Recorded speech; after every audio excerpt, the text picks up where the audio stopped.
Welcome back, everybody. We're on episode 75, part 2, and that means it's time for the hot tags. And before we go into basically talking about the Raw crowd and everything like that, I want to throw it to Mike Payton. So go ahead, Payton. Announce what you were planning on announcing.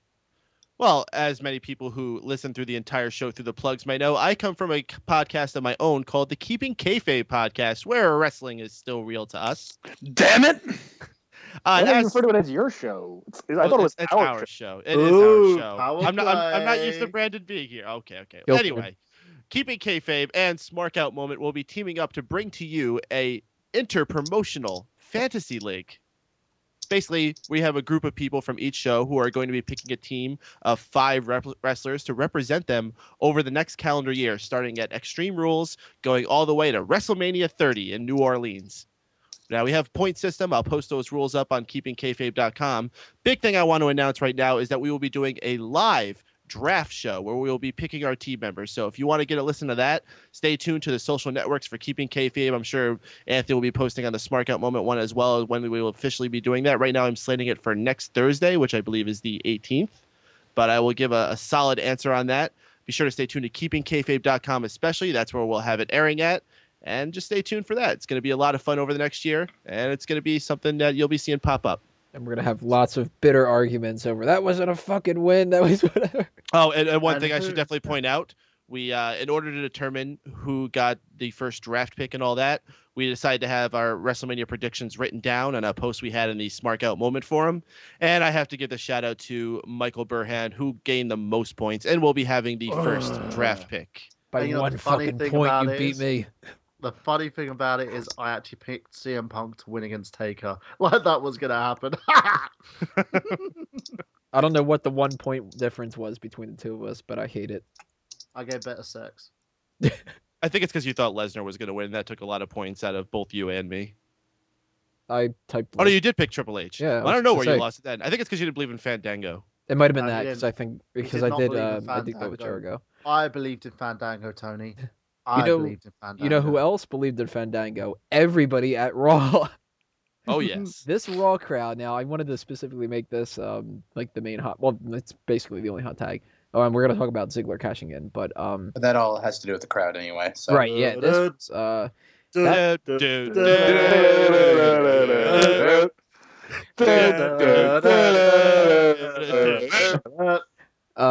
this crowd was fucking awesome. I really wish I would have gone. Oh, And I so regret not getting tickets for that following night's Raw. I thought to myself, you know what? I've spent a whole lot of money on WrestleMania. I can't get an extra hotel room, an extra night. Like, nah, I won't go to Raw. It can't be that great. But that crowd made it so fucking amazing. I mean, Yeah, it made you want to be there, didn't they? I actually I know thought what- about creating a special category to the end of the year awards called Best and Worst Crowd, just to give them something. But You know what? I will say this as well. If you took the CM Punk match from WrestleMania, popped it on that Raw could have been WrestleMania. It was that good. that was a damn good episode of Raw. As a Raw itself, it was good. It wasn't spectacular. That Raw was really made special because of that crowd. Well, exactly. That's what I was going to say. That crowd elevated it to a level beyond what WWE could have possibly have done. Oh yeah, And, damn straight.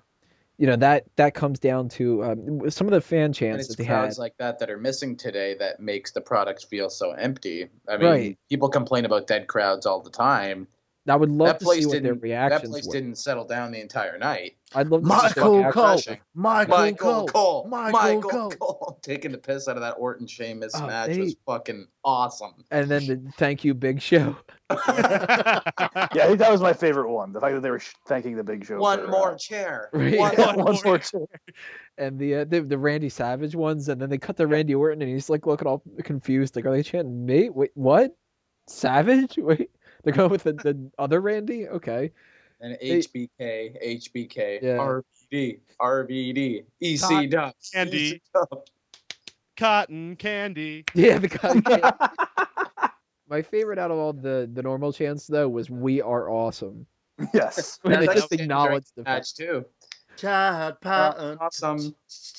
Mike Kyoto. Like, that reminds me of that crowd from that one the ECW event where they were chanting "Fuck Nick Patrick" and Cena Swallows and all that kind of stuff. What was it? Change the channel. change the channel. I think that was during like a Big Show Batista match. Yeah. Yeah, Which actually was a damn good match.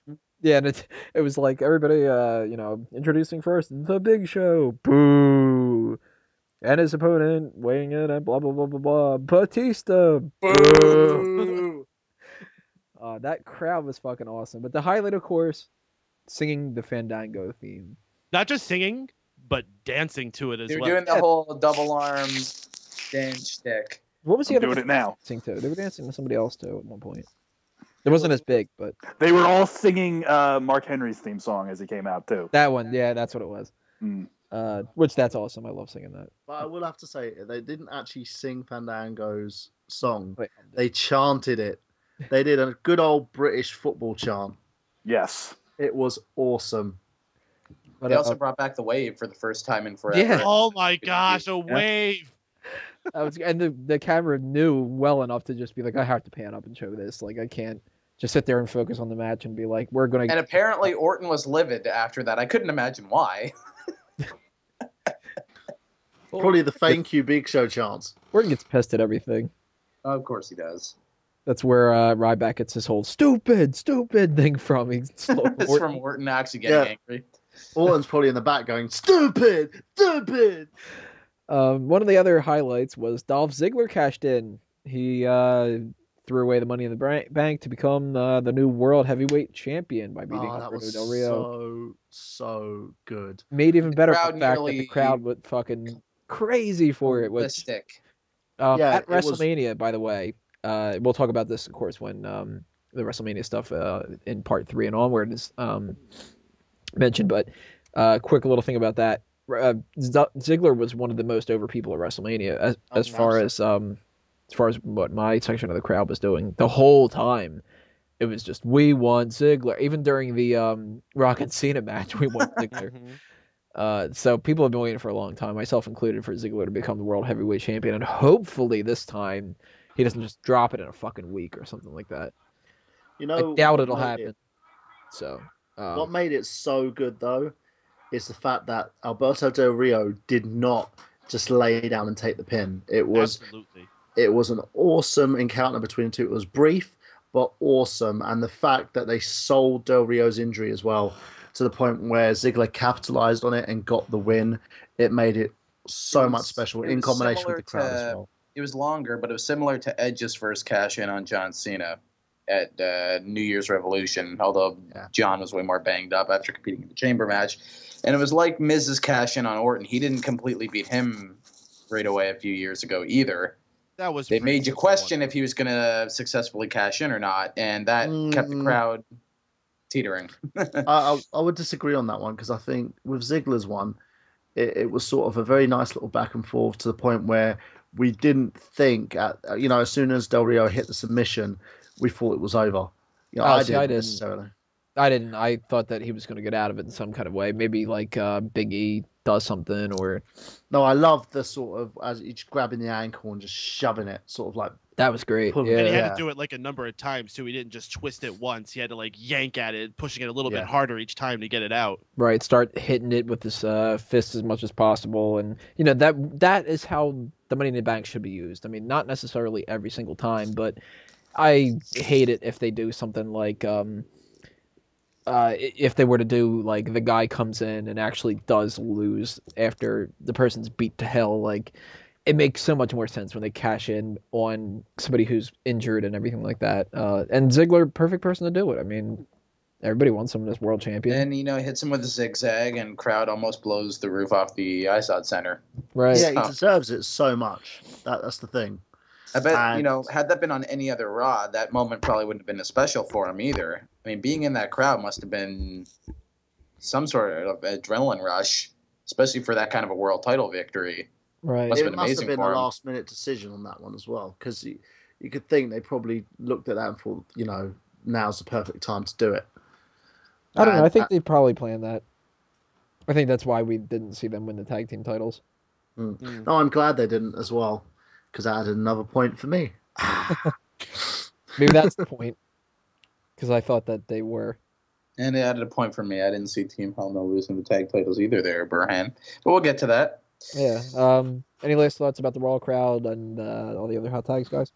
I just think, again, this proves to me something that I've believed, that East Coast wrestling crowds are the best crowds to go to. Whether you go to a WWE show, dare I even say a TNA show, or even independent shows, New York crowds, New Jersey crowds, New England crowds, they know their wrestling and they know exactly how to react and when to react. They don't sit on their hands. Awesome. They are awesome. We are awesome. Well, I don't think you could just give New Jersey or New York crowd even all the credit for this. I mean, anytime you go to a show in New York, it's going to be a hot crowd, not necessarily the level of this. I mean, this was just all these factors. It was the night after WrestleMania. You had people from all over the world that were only the biggest fans that decided to stay an extra night to go to that Raw, combined with that New York crowd. This was a once-in-a-lifetime crowd. This is not going to be something we see ever again, most likely. Now, next week, we're going to see a lot of people at Raw trying to do stuff like that and failing miserably. They were already trying to do it on SmackDown. They couldn't do it. Like, they got the Fandango chant still going. That's cool. But besides from that, it's already fallen back. And for those that think that, like a Bischoff who's like, oh, these are the people that they make up like 10% and fuck 10%ers, that, we don't care and all that's that. what we are. We're 10%ers. If that's the truth, then why is Fandango's song so far high up on the iTunes charts right now? That proves that right there. Yep. So, well, listen, it wasn't the 10%ers. It was the 10%ers of the 10%ers. Yeah, that's a good thing to point up too. That was even the people like us. Peyton and I went to WrestleMania, and we still, you live relatively close. Like, you still could have gone a lot easier than I would have, but the two of us, we didn't go. And we're people that have wrestling podcasts and all that kind of stuff. So these are a section of class of wrestling fans on their own, and if we're like the 5% or something like that, then the 5% wouldn't have made such a big impact like that. All this math is hurting my head. Well, all I'll say is to this: the fact is, the WWE always manages to draw the great crowds, but this was something even more epic. And as far as Fandango's song goes, the fact is, a lot of things catch on rather quickly. And, with Bischoff and the whole 10% bullshit, I think that's just him trying to justify his own ego, why he's not, like, in the number one company. And he has to recreate storylines with the NWO countless times. So, that's him. I'm not even going to go. Yeah, Bischoff, you want to send me an angry letter or something, go ahead. I'm sure he's going to do that. You got to be careful, man. We're sponsored now. You never know who might be listening to us. I do not care. All right, that's it for the hot tags then. Next part, we're going to roll on to the WrestleMania talk with the pre-show Intercontinental Championship between Miz and Wade Barrett.